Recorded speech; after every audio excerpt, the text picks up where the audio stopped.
The sun streamed through the high windows of the courtroom, casting a golden glow on the polished wooden benches. Judge Nathan Porter sat tall in his chair, his robe perfectly pressed, exuding an air of authority.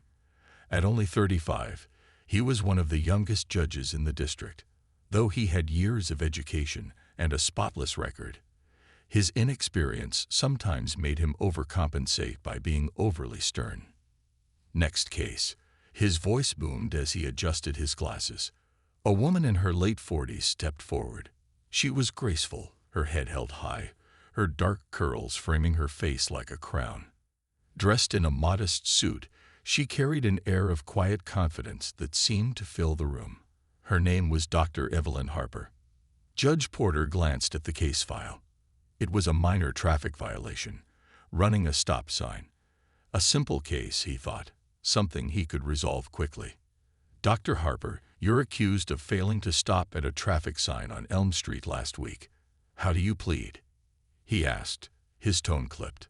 Not guilty, Your Honor, she replied firmly but respectfully. Her voice was calm, measured, as though she had been in courtrooms many times before. Porter raised an eyebrow. Not guilty. The officer who wrote this report claims you didn't even slow down. With all due respect, Your Honor, Evelyn began. I did slow down, but I had a clear view of the intersection. There were no other vehicles or pedestrians present. I believed it was safe to proceed. Her response was reasonable, but Porter didn't soften. He was used to excuses in his courtroom, and he had no patience for them. The law is clear, Dr. Harper. A stop sign requires a full stop, whether the road is clear or not, he said sharply. Evelyn nodded. I understand that, Your Honor. But I would like to point out that the officer's position made it difficult for him to see whether I had slowed down or not. Porter frowned. She was articulate, too articulate for his liking in this moment. He didn't want to appear weak or overly lenient. Regardless, the violation stands, he said, his tone final. The fine is $150, payable within 30 days. Evelyn didn't argue further. She gave a polite nod. Thank you, Your Honor. As she turned to leave, there was no sign of anger or frustration in her expression, only a calm that almost unsettled Porter. He watched her as she walked out, her posture straight and steady, leaving the courtroom quieter than before. Next case, Porter called, shaking off the odd feeling. But deep down, something about her stuck with him. A nagging sense that he had seen her before, though he couldn't place where.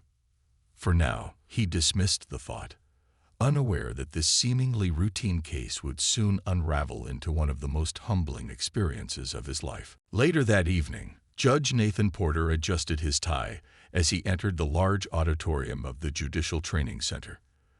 The room buzzed with the low hum of conversations, and the air was filled with the faint scent of coffee and leather-bound notebooks. Tonight was an important event, a continuing education seminar for judges, designed to sharpen their skills and keep them updated on modern legal practices. Nathan wasn't particularly excited. These seminars were often dry, filled with complex theories that left him more tired than inspired. But tonight, there was a guest speaker, someone highly respected in the legal world. The buzz in the room suggested that this was no ordinary lecturer. He found a seat near the middle of the room, settling in as the host approached the podium. The microphone crackled to life, and the host's cheerful voice filled the space. Good evening, everyone. We're honored to welcome a distinguished guest tonight. She's a leading scholar in legal ethics, a celebrated author, and a former professor at some of the finest law schools in the country. Please join me in welcoming Dr. Evelyn Harper. Nathan froze, his hands gripping the armrests of his chair. He couldn't believe his ears. Dr. Evelyn Harper, the same woman he had found earlier today in his courtroom. He watched as she walked onto the stage, her presence commanding the attention of the entire room.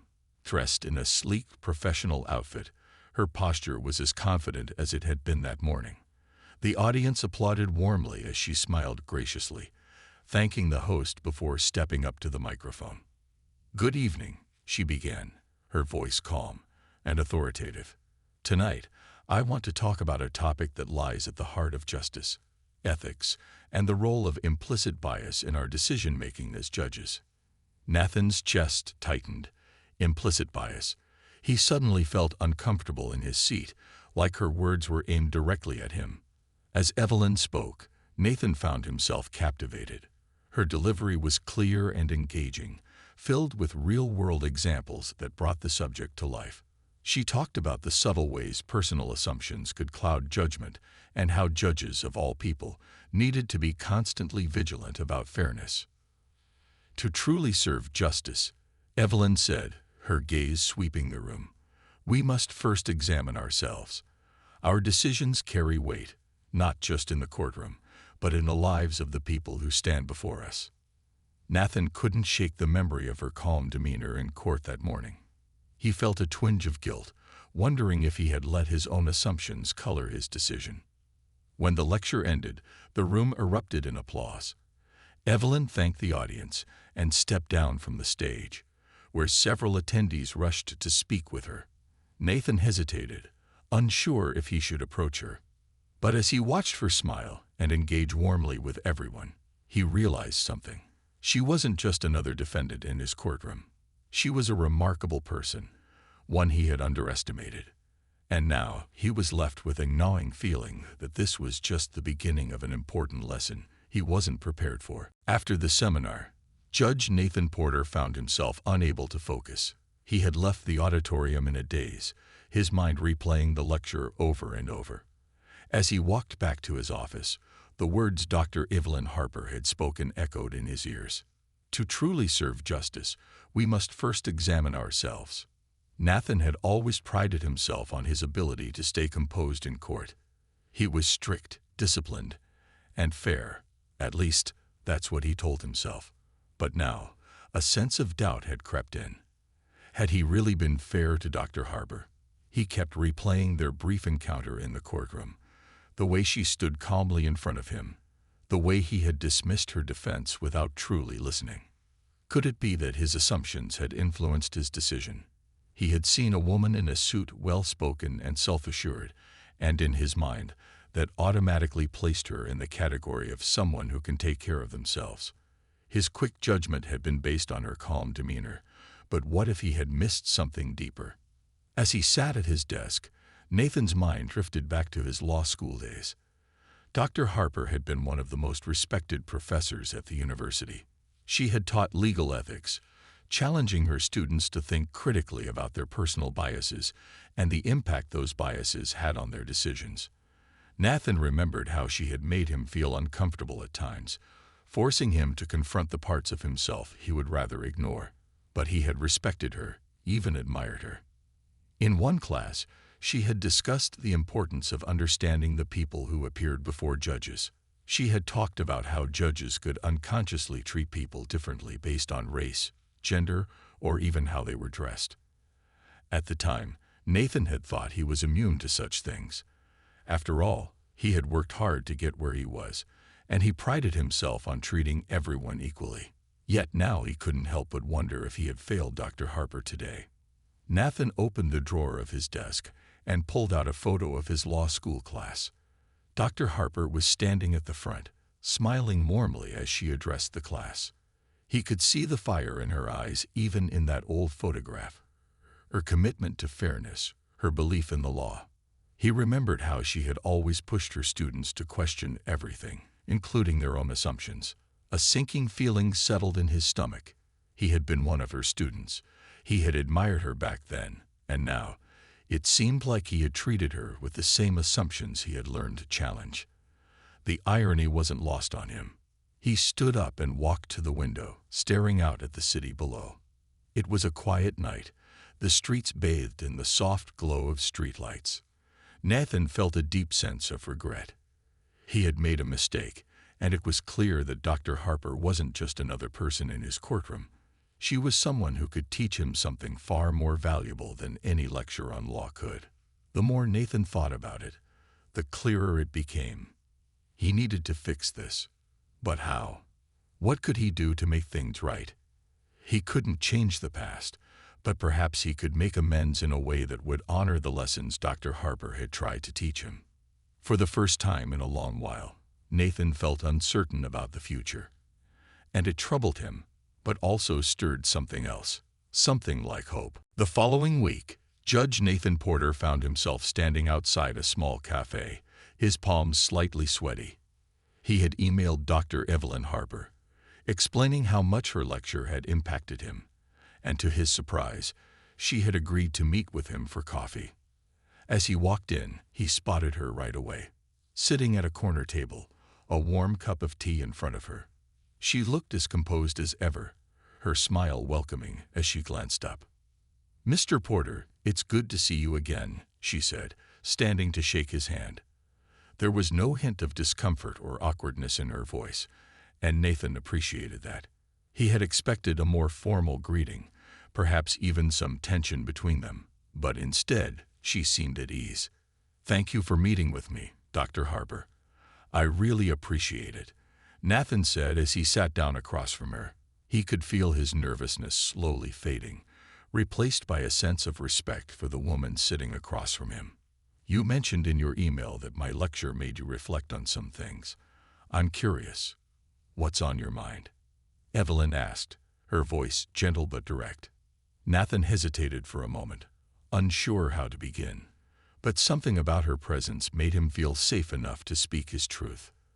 "I've been a judge for a few years now, and I thought I was doing the right thing, Nathan began. "But after hearing your lecture, I realized that maybe I've been too quick to judge people, especially in my courtroom. And when I saw you there, He stopped, unsure how to finish. Evelyn simply waited, her eyes calm and understanding. "You were the woman I find. I didn't recognize you at first. I didn't treat you with the respect I should have, and it's been bothering me ever since," Nathan finally admitted. Evelyn listened carefully, her expression neutral. She didn't interrupt, giving him the space to continue. "I was quick to make assumptions, and I didn't take the time to really listen to your side of things. I feel like I failed you, as a judge and as a person," Nathan said, his voice tinged with regret. Evelyn took a slow sip of her tea before responding. "You're not the first person to do that, Mr. Porter," she said softly. "But what matters is that you recognize it now, and that you're willing to learn from it." Nathan looked down, feeling a wave of embarrassment wash over him. But Evelyn's words had a comforting effect. She wasn't angry with him. She wasn't holding his mistake against him. Instead, she was offering him a chance to grow. "I spent years teaching law, trying to help people see the bigger picture," Evelyn continued. "But sometimes, even I forget to check my own biases. It's something we all have to work on, daily." Nathan nodded, grateful for her understanding. "How do you do it? How do you manage to stay so open-minded, especially when it's hard?" Evelyn paused for a moment, her gaze thoughtful. "It's not easy," she admitted. "But I always remind myself that justice isn't just about laws. It's about people. And people are complex. We can't judge them based on one moment or one part of their story. Every person has a background, a reason for being where they are. We need to listen." Nathan sat back in his chair, the weight of her words sinking in. He had been so focused on following the law to the letter that he had forgotten to consider the human side of it. "I want to be better," he said quietly. "I want to make sure I'm doing my job in a way that truly serves justice." Evelyn smiled, a soft, encouraging smile. "That's all anyone can ask for, Mr. Porter. Keep questioning, keep listening, and keep growing. That's the true path to justice." Nathan felt a sense of relief and hope. Perhaps with time, he could make a real difference, not just in the courtroom, but in the way he saw the world. Judge Nathan Porter sat in his office late into the night, the soft hum of the city outside his window. He had spent the past few hours going over his recent cases, and now, with a stack of files in front of him, his mind kept returning to the conversation he had with Dr. Evelyn Harper. Her words had stayed with him, echoing in his thoughts as he reviewed the documents. Justice isn't just about laws. "It's about people," she had said. "We need to listen." Nathan felt the weight of those words pressing on him as he stared at the case before him, a case not unlike the one he had handled that morning. The defendant, a young man caught in a petty theft, had a long record of similar offenses. On paper, it looked like an open and shut case. But as he looked at the file, Nathan felt a sense of unease. He had been quick to judge the man based on his history, without ever considering the circumstances that led to his actions. Was the man stealing out of desperation? Was he trying to support a family or struggling with addiction? These were questions Nathan had never bothered to ask before. He opened a new file, a transcript of Dr. Harper's lecture on ethics.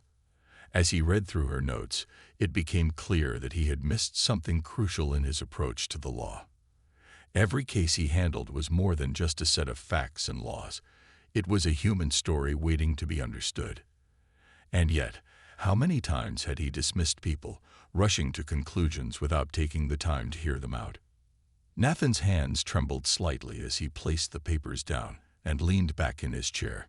He had prided himself on being efficient, but efficiency wasn't the same as fairness. Efficiency didn't allow for understanding or compassion. It only cared about results. And right now, Nathan felt a deep regret. He had been so sure of his decisions in the past, so confident that his judgments were based on logic and the law. But now, in the quiet of his office, he realized that he had been blind to his own biases. He had failed to see the people before him, choosing instead to see them as cases, numbers, offenses, laws to be applied. His mind wandered back to Dr. Harper's words. She had talked about implicit bias, the subtle, often unconscious ways people let their own perceptions influence their decisions. Nathan knew he wasn't a racist or unfair person, but he had allowed his assumptions to guide him. There was a knot in his stomach as he thought about how many people he had judged unfairly, how many people had walked out of his courtroom feeling unheard or misunderstood. He couldn't change the past, but he could change how he handled future cases. Nathan stood up from his desk and walked to the window, looking out over the city. The lights twinkled below, and for the first time, he felt a sense of clarity. The road ahead wouldn't be easy. Changing his approach would require self-awareness and effort. It would mean questioning his decisions, reflecting on his own actions, and maybe even apologizing to some of the people he had wronged. But Nathan was ready. He wasn't perfect, and he knew that. But he wanted to be better, not just for himself, but for the people who stood in front of him in his courtroom. He wanted to serve justice in the way it was meant to be served, fairly, with compassion, and with a deep understanding of the people he was there to help. It was a humbling realization, but it was also a turning point. Judge Nathan Porter stood at the front of his courtroom, his gavel resting lightly in his hand. The day had been busy, with case after case, but his mind wasn't entirely focused on the proceedings.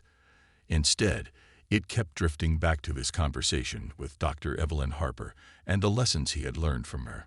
He had decided it was time to make a change, not just in how he handled cases, but in how he viewed the people in his courtroom. The first step was to take a closer look at the cases he had already judged. He knew that if he wanted to truly serve justice, he needed to make things right. The first case he decided to revisit was Dr. Harper's. It wasn't just about her fine. It was about the way he had treated her that day in court. The more he thought about it, the more he realized that he hadn't given her the respect she deserved. He had been too quick to judge her, too focused on following the rules and issuing the fine without considering the full picture. Nathan picked up the phone and dialed the courthouse clerk. "Hello, this is Judge Porter. I'd like to make an amendment to a case I handled last week," he said, his voice steady but resolute. "Dr. Evelyn Harper's fine. I would like to reimburse her for the amount she paid. And I also want to send her a formal apology for the way I handled the case." The clerk was surprised but agreed to make the necessary changes. Nathan hung up, feeling a sense of relief wash over him. It was a small step, but it was an important one. He wasn't sure if Dr. Harper would accept his apology, but he knew it was something he needed to do.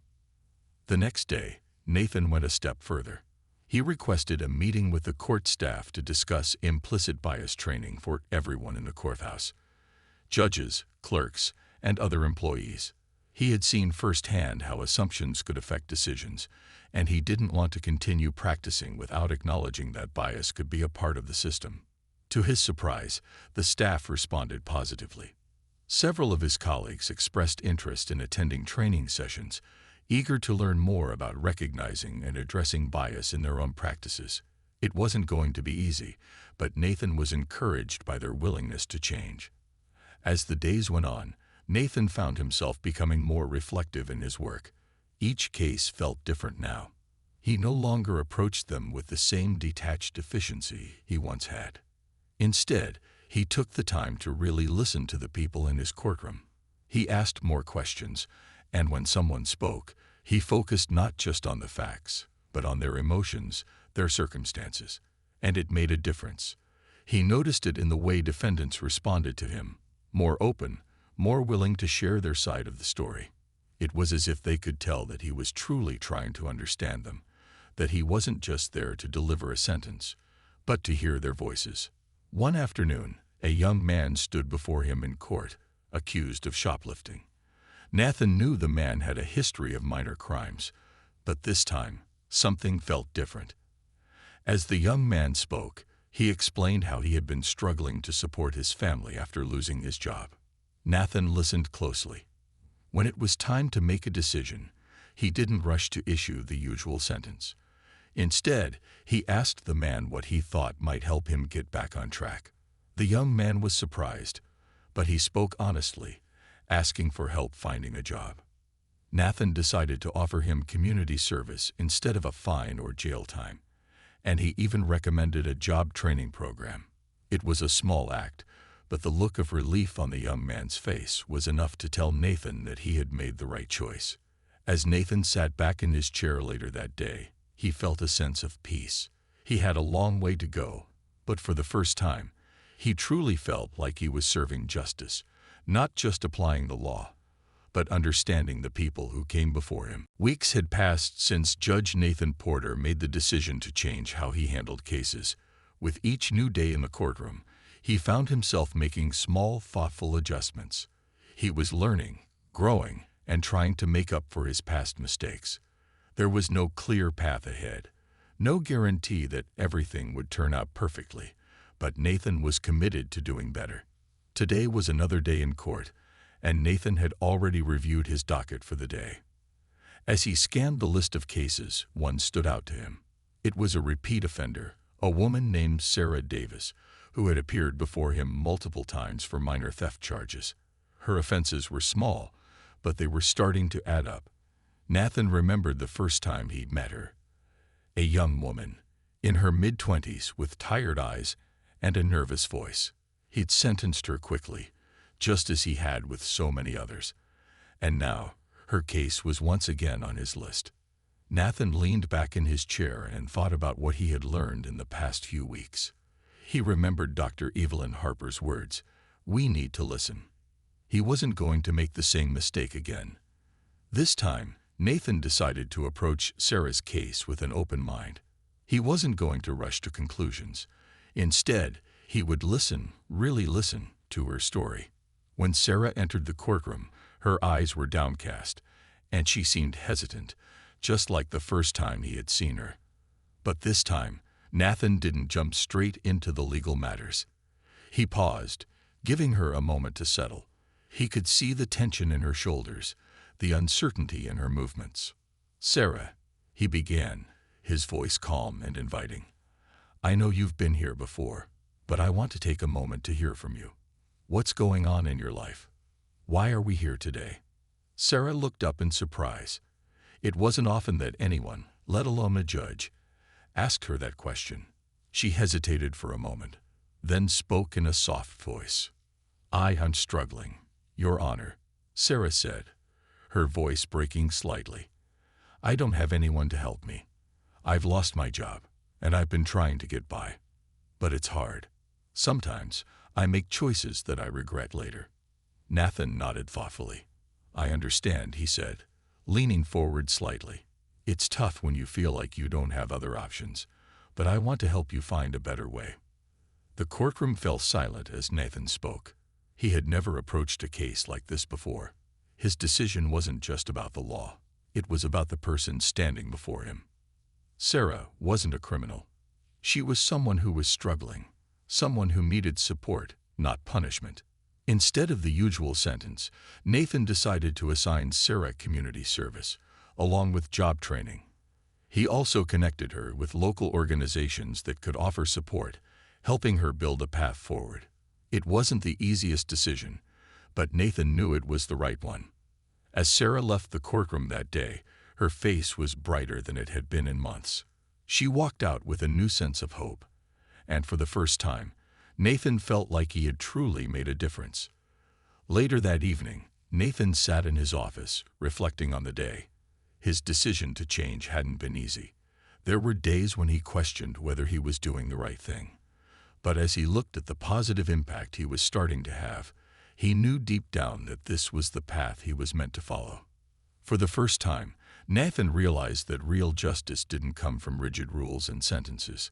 It came from understanding, compassion, and offering people the chance to change.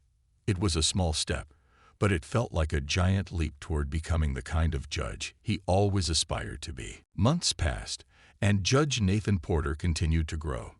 He was no longer the young, inexperienced judge who had rushed through cases without truly considering the people behind them. Every day, he made a conscious effort to listen more closely, to question his assumptions, and to treat everyone with the respect they deserved. He knew he wasn't perfect, but he was committed to doing better. One day, Nathan received a letter in the mail. It was from Dr. Evelyn Harper, the woman whose words had changed his perspective. He had not heard from her since their coffee meeting, but as he opened the envelope, he felt a sense of anticipation. Inside was a handwritten note from her. "Dear Judge Porter, I wanted to take a moment to thank you for your efforts to make the justice system a more compassionate place. Your recent changes in how you approach cases and your commitment to self-reflection have not gone unnoticed. You've inspired many of us, including me, to continue working toward a fairer, more understanding world. Keep listening, keep growing, and keep striving for the justice we all deserve. Sincerely, Evelyn Harper." Nathan read the letter twice, each time feeling a sense of pride. He had started this journey uncertain, unsure of how his changes would be received, but to hear that someone like Dr. Harper, someone he deeply respected, had noticed was humbling. It was a moment of affirmation, a sign that his efforts were making a difference. Later that week, Nathan had the chance to speak at a local conference about his experience with bias and self-reflection. He stood in front of an audience of legal professionals, sharing his journey from being a judge focused on rules to someone who valued understanding people's stories. He talked about the importance of listening, of being open to learning, and of recognizing that justice wasn't just about applying laws. It was about fairness and empathy. As Nathan spoke, he noticed several faces in the crowd nodding in agreement. Some even came up to speak with him afterward, thanking him for sharing his story. It was clear that he wasn't the only one who had been touched by the lessons he had learned. He had started a ripple, and now other people were beginning to reflect on their own practices. But the most rewarding moment came that evening, when Dr. Harper herself showed up at the conference. She approached Nathan after his talk, her warm smile lighting up the room. "You did well," she said, extending her hand. "I'm proud of how far you've come." Nathan smiled, feeling a deep sense of gratitude. "Thank you, Dr. Harper. Your words really changed my life. I'm still learning, but I'm trying every day to be a better judge." "I can see that," she replied with a knowing look, "and I think the people who come before you will be better for it." As they spoke, Nathan realized something important. The journey wasn't over. There would always be more lessons to learn, more changes to make, and more ways to improve. But for the first time, he felt confident that he was on the right path. That evening, as Nathan walked home, he thought about how far he had come. From that first meeting with Dr. Harper, to the small changes he had made in his courtroom, to the letter he had received. It had all been a reminder that change, though difficult, was possible. Nathan didn't need to be perfect. He just needed to keep listening, keep growing, and keep serving justice in the way it was always meant to be served. And with that, Nathan Porter smiled to himself, ready for whatever came next.